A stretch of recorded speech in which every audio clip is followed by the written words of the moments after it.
Well, Albie, you found me, and we are talking all about being nervous today and what to say when we feel our flirting tips aren't up to the task. So let's get right into it because today is the day I'm going to give you the secret formula that has been proven very successful in the past.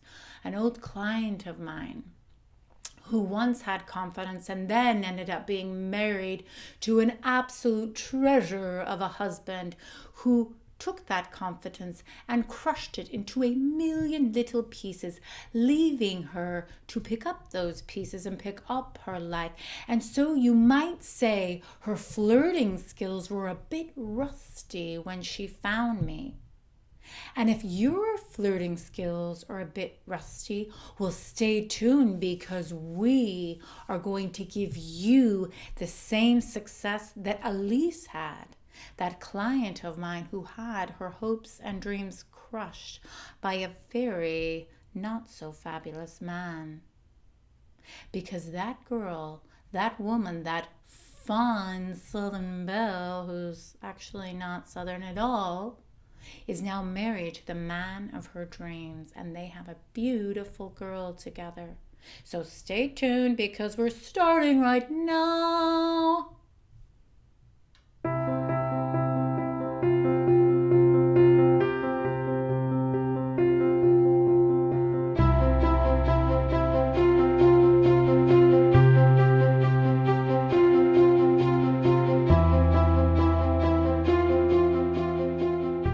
Remember, for the best dating and relationship advice, subscribe to my channel, hit the bell, and you will be notified when new fabulous videos drop every week.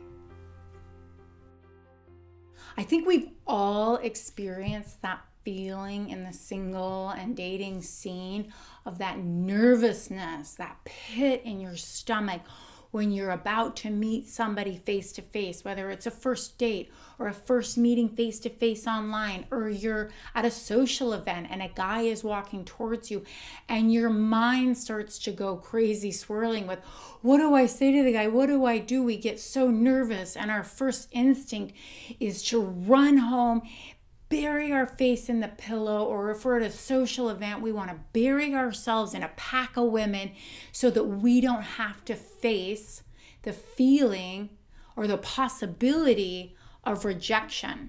So if you have felt this, I need you to know that you are not alone. And honestly, it's not your fault. It's just your subconscious thinking that is trying to keep you safe. It's grabbing you and pulling you back and saying, pump the brakes, lady. This dude is going to crush your hopes and dreams.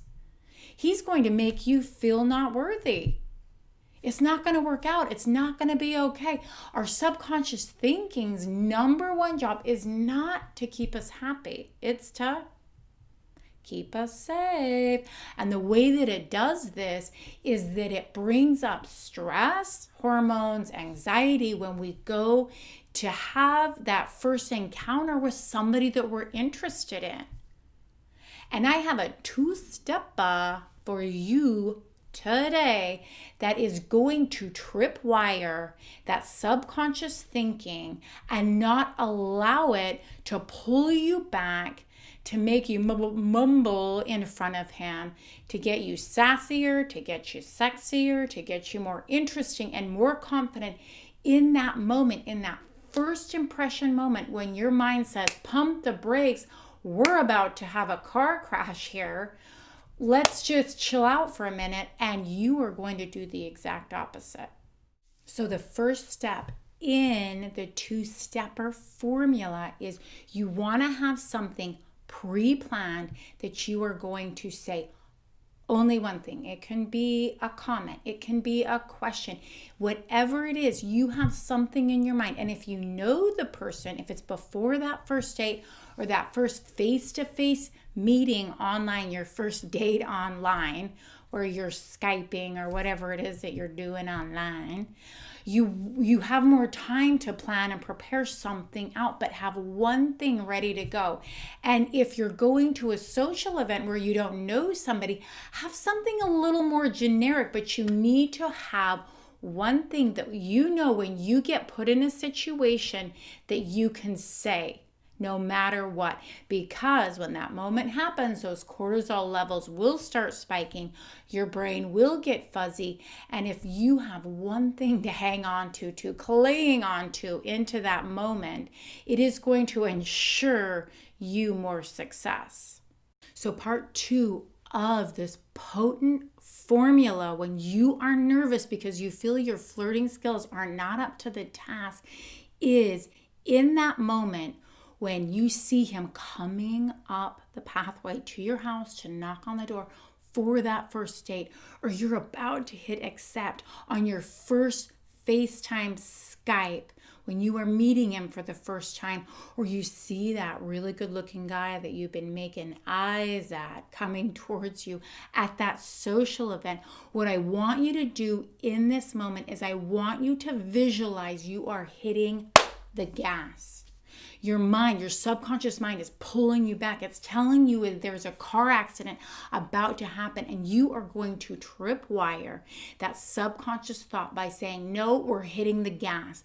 I'm not only going to cause a car accident, I'm going to pour fuel all over it and I'm going to light it again. We are going to explode up in here because I am no longer saying yes to fear. I say no to fear and I say yes to love because I don't need to be safe. I no longer want to stay in my comfort zone.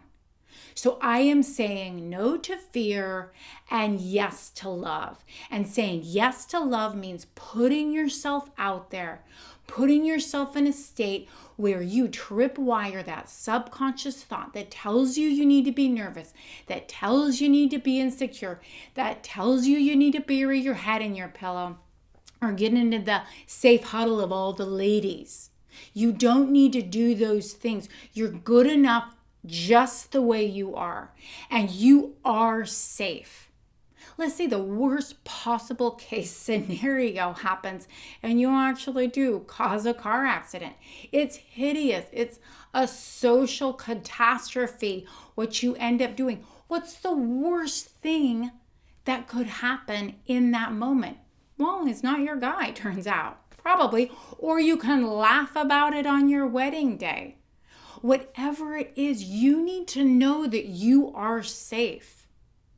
That no matter the outcome, you will eat tomorrow. You will breathe tomorrow. And that nervous anxiety, those cortisol hormones that are pumping through your veins are nothing but subconscious thinking that isn't relevant to your life. This is something that I can work with you on one-on-one to help you understand why your mind does this to you, why your mind sabotages you when you are in those critical moments with men you're actually interested in dating. There's a very good reason for it, and I want you to know that it is not your fault. But until that time that we can work together, remember this two-stepper. Remember to have one thing that you can cling to, one comment, one question, one starter conversation that you can generate in that moment.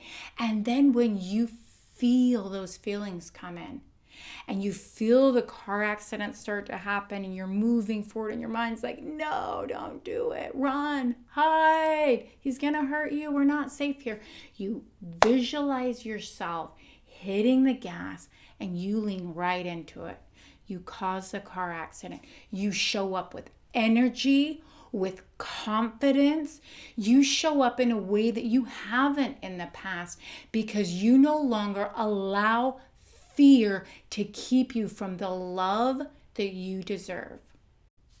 Elise, a woman that I mentioned earlier, had decided that the one thing that she was going to say when she had her first face to face online with a guy that she had been messaging back and forth was simply, if she thought he was attractive, she was going to say, "Oh, wow, you're more attractive than I thought." And so in that moment, when she was about to hit that accept on that face-to-face call, she was nervous. She had had her confidence crushed over years of emotional abuse. But she could cling to that one thing, and in the moment, she nailed it. She nailed it because she hit the gas. She tripwired her subconscious thinking that was thinking it was doing something for her, but was actually harming her love life and keeping her from finding the one.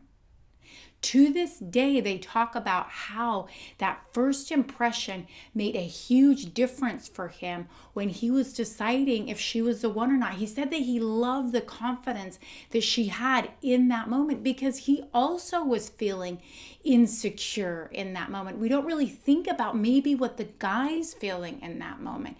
And when we decide to say no to fear and hit the gas, we're helping him move towards us as we move towards him.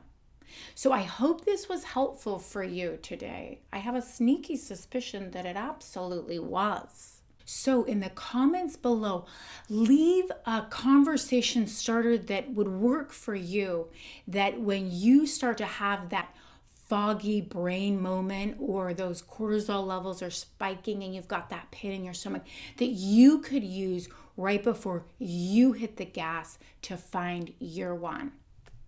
As always, remember you were meant to love and be loved, and you don't have to find your guy all by yourself.